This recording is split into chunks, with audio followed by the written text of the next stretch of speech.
Okay, so for Utah's workability argument, he said that the life sentence is not fitting for murderers, and one of his disadvantages was that abolishing the death penalty will provide no closure for the victim's family. And so, since the death penalty is such a slow process, it'll take about like 16 and a half years, as I said earlier, that's about the time it takes for a prisoner to be sentenced and executed. And so, there was from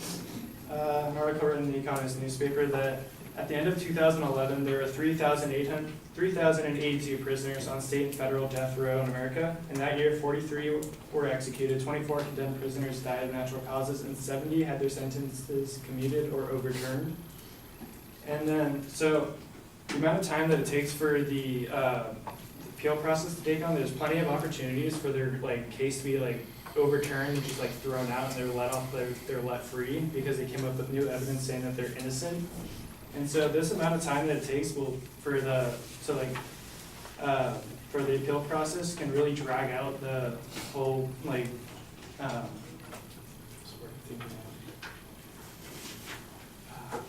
it can just drag out the entire process for the victim's family, and it just makes them feel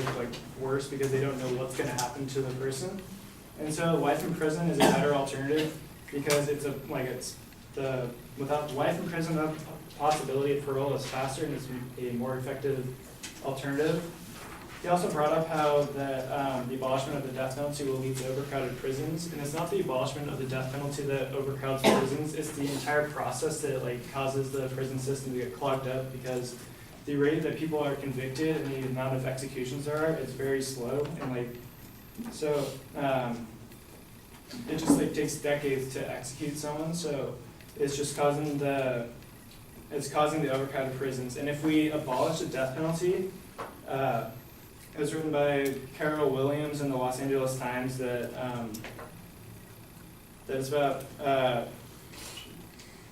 so abolishing the capital punishment would save taxpayers about $1 billion every 5 or 6 years, and we can use that money to build more prisons. And we can even have them with higher security, as it was talked about how if you abolish the death penalty, it could cause, I believe Eric said that serial killers could escape, like the one who escaped in Mexico. And so even with the death penalty or without, they are still as likely to have a chance to escape from prison. Whether or not the death penalty is there doesn't mean they have a higher chance of escaping. But if you take the money from abolishing the death penalty, you could give the prison higher security, which could help lower the chances of someone escaping from the prison. And then my last part is that the negative claim that the abolishment of the death penalty could lead to an increase in the crime rate. And so in an article written by Ford Fessenden and Raymond Bonner and the New York Times, it says that 10 of the 12 states without capital punishment have homicide rates below the national average. And this comes from the Federal Bureau of Investigation data. And then half the states with the death penalty have higher homicide rates above the national average. And so it shows that the death penalty is a deterrent because the states that do not have it tend to have a lower homicide rate compared to the ones that do have the death penalty. And so the death penalty is also not as effective as life in prison because the Bureau of Justice Statistics states that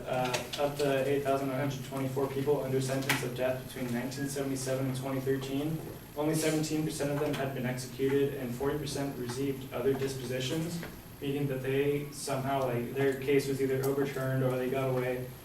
and so they just weren't executed. And so it's not as efficient as life in prison.